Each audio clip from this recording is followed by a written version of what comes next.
এই বেশিরভাগ শিল্প কারখানার ময়লা আবর্জনা কিন্তু এই নদীতে ফেলা। আমরা এই ব্রিজের লাস্ট পর্যন্ত হেঁটে হেঁটে যাচ্ছি এবং দেখি লাস্ট ফিনিশিংটা কী রয়েছে। বিভিন্ন কেমিক্যাল এবং ময়লা আবর্জনা মিশ্রণের কারণে এই নদীর পানিটা পুরো নষ্ট, প্রচুর গন্ধ করে পানি আর কালো কুচকুচি। এমনকি এই পানিতে মাছ আছে কিনা আমার সন্দেহ রয়েছে।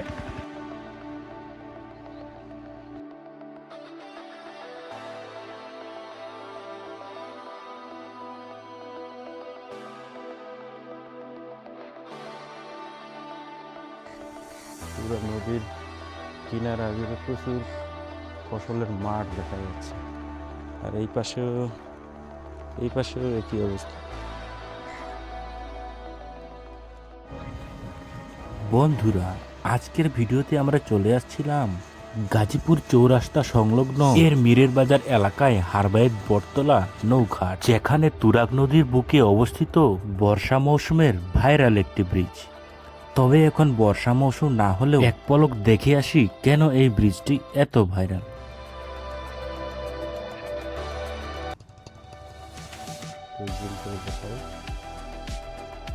তো বন্ধুরা, অবশেষে আমরা চলে এসেছি। এটা হারবায়েত নদী, যা এটা নদীর নাম হলো, এই সাইডে এই যে নদীটা রয়েছে এই নদীর নাম হচ্ছে তুরাগ নদী।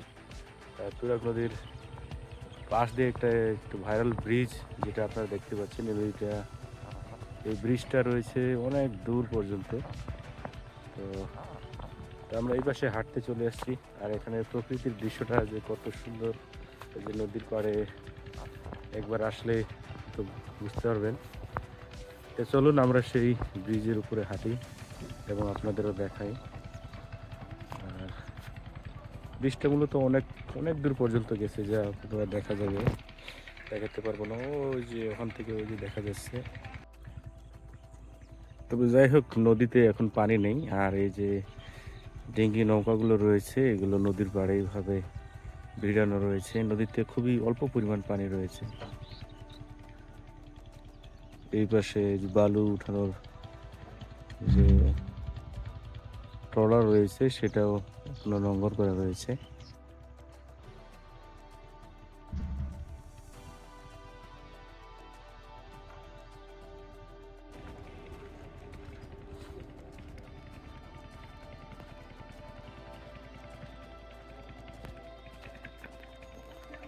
কি অপরূপ দৃশ্য! এই পাশে রয়েছে বালু তোলার ট্রলার, এই সাইডে নোঙর করা রয়েছে, আর এখানে অনেক মানুষ কাজ করতে হয়। এই পাশে যেহেতু কোনো যদি পানি নেই, শুকনো পুরোটাই। আর ব্রিজটা দেখুন কত দূর চলে গেছে। আমরা এই ব্রিজে হাঁটছি, খুবই সুন্দর একটা পরিবেশ, খুব সুন্দর লাগতেছে। তো অবশেষে আমরা এই যে ব্রিজে উঠছি, ব্রিজে আমরা হাঁটতেছি। দেখুন একটা কত সুন্দর একটা ব্রিজ। নদীর খুব আনকমন এই ব্রিজটি রয়েছে। তো এই ব্রিজে আমরা উঠেছি এবং হাঁটতেছি। যেহেতু নদীতে কোনো পানি নেই, এই সাইডে শুকনো রয়েছে, কিছু ফসলের আবাদ রয়েছে, চাষবাস রয়েছে, এই সাইডেও রয়েছে। আর এই যে নদীতে খুবই অল্প পরিমাণ পানি দেখা যাচ্ছে। দেখি আমরা হেঁটে যেতে পারি। আমরা হাঁটছি, হাঁটতে হাঁটতে আপনাদের এই সৌন্দর্যটা দেখিয়ে চলি। এই সাইডে দেখুন কি বিশাল পরিমাণে মাটির উপরে এই যে লাউ চাষ করে রয়েছে, খুব একটা আনকমন মনে হলো আমাকে। কি পরিমাণ বিশাল একটা জায়গা দিয়ে মাটিতে লাউ চাষ করে আগে কখনো আমি দেখিনি। তো আপনারা যদি কেউ দেখে থাকেন কমেন্টস করবেন। এই দেখুন, এটা পুরোটা লাউ। তো আমরা যেটা আগে জানি যে লাউ চাষ করে অথবা সুতা কিংবা মাচা এই ধরনের কিছু তৈরি করে সেটার উপরে লাউ চাষ করে, কিন্তু মাটিতে এইভাবে লাউ চাষ করে বিশাল জায়গাগুলো, এটা এখানে এসে দেখলাম। তো খুব ভালো লাগছে। ওপর থেকে আমরা ব্রিজের ওপর থেকে দেখছি, দেখেন আমরা হেঁটে হেঁটে যাচ্ছে। এই পাশে নদীতে খুবই স্বল্প পরিমাণ পানি রয়েছে। আর পানি তো খুবই মানে বাজে অবস্থা। আপনারা জানেন এই তুরাগ নদীর পানি কীরকম, যারা তুরাগ নদীর আশেপাশে বসবাস করে তারা হয়তো খুব ভালো করে বলতে পারবে। আর একটি কথা বলতে কি, এই নদীটা মূলত নগরী, এই শিল্পনগরী এলাকায় বেশি প্রবাহিত হওয়ার কারণে এই নদীতে কলকারখানার ময়লা আবর্জনাগুলো এই নদীতে ফেলা হয়, অথবা এই নদীতে সংযোগ রয়েছে, যার কারণে বিভিন্ন কেমিক্যাল এবং ময়লা আবর্জনা মিশ্রণের কারণে এই নদীর পানিটা পুরো নষ্ট, প্রচুর গন্ধ করে পানি, আর কালো কুচকুচে। এমনকি এই পানিতে মাছ আছে কিনা আমার সন্দেহ রয়েছে, হয়তো থাকলেও থাকতে পারে।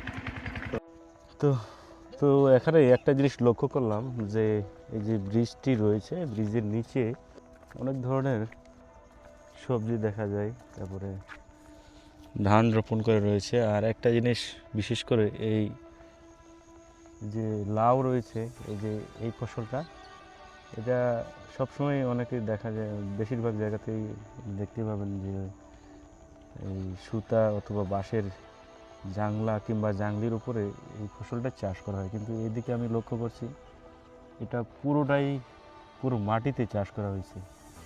এই লতাগুলো মাটিতে কী পরিমাণ ফসল হয় সেটা আসলে কৃষকই ভালো জানেন। দেখুন এই পাশে কত সুন্দর একটা দৃশ্য। আমরা হাঁটছি আর হাঁটছি, নিচে এটা কি সরিষা নাকি দেশি সরিষা, এত ছোট, খুব সুন্দর লাগছে উপর থেকে। একটু জুম করি,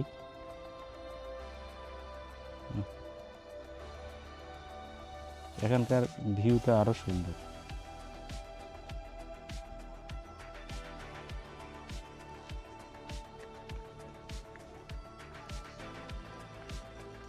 এটা সম্ভবত নিচ থেকে ছবি তোলার বেশি ভালো লাগতো, তাই না?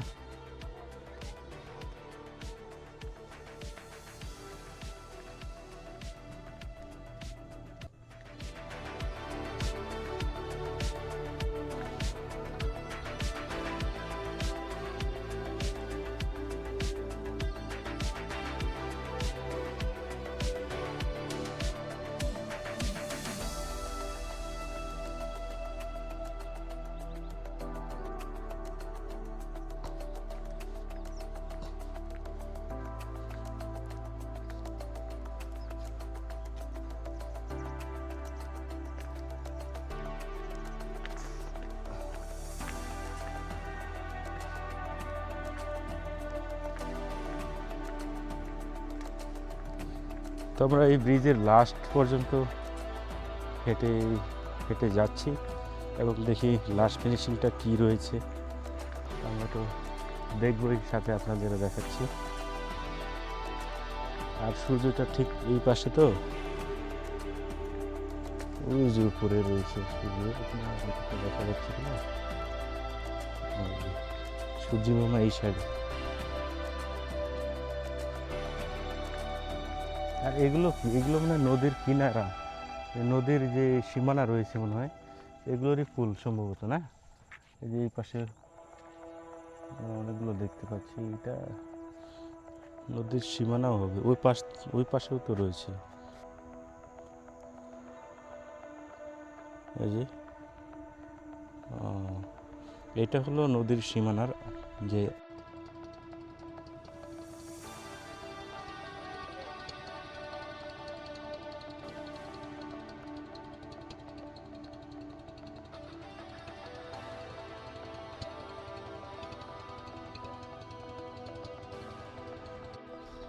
তো আমরা দেখতে দেখতে এই ব্রিজের লাস্ট পর্যায়ে চলে এসেছি। দেখি লাস্টে কী অবস্থায় রয়েছে। তো অবশেষে এই ব্রিজের লাস্ট পর্যায়ে আমরা চলে এসেছি। ব্রিজ অবশ্য এখনো সম্পূর্ণ না। তো এদিকে আমি আরেকবার ভিউটা দেখাই, ব্রিজটা কত লম্বা রয়েছে। এই যে ব্রিজটা দেখছেন, এই পাশ থেকে কত দূর দেখা যাবে আমি জানি না, একটু জুম করে দেখাই। অথবা ঘুরে ঘুরে ওই সাইডে চলে গেছে। এই হলো এই ব্রিজের অবস্থা। কাজটা কেন সম্পূর্ণ না সেটা তো আমরা জানি না। তো যাক, এখানে এই নদীতে যখন ভর্তি থাকে তখন এখানকার দৃশ্যটা আসলে ব্রিজের উপর থেকে খুব দারুণ হয়। তো আমরা অবশ্য আসবো যখন নদীতে পানি থাকবে। হারবাইত ব্রিজ, যেটা এই তুরাগ নদী তীর ঘেঁষে অবস্থিত, বিশাল একটা লম্বা এই ব্রিজটি রয়েছে। তো ওপাশ থেকে যদি আমরা দেখাই, ওপাশ থেকে এই যে কত দূর পর্যন্ত আছে, যদি ব্রিজটা সম্পূর্ণ না, তো এটা বিশেষ একটা ভাইরাল ব্রিজ। এখানে প্রচুর মানুষ সন্ধ্যার সময় কিংবা তার আগে বিকালে অনেক মানুষ এখানে বেড়াতে আসেন। আর বিশেষ করে এই নদীটা যখন পরিপূর্ণ পানিতে ভর্তি থাকে তখন আরও প্রচুর মানুষ এই নদী, এই ব্রিজকে কেন্দ্র করে কিন্তু ঘুরতে আসে।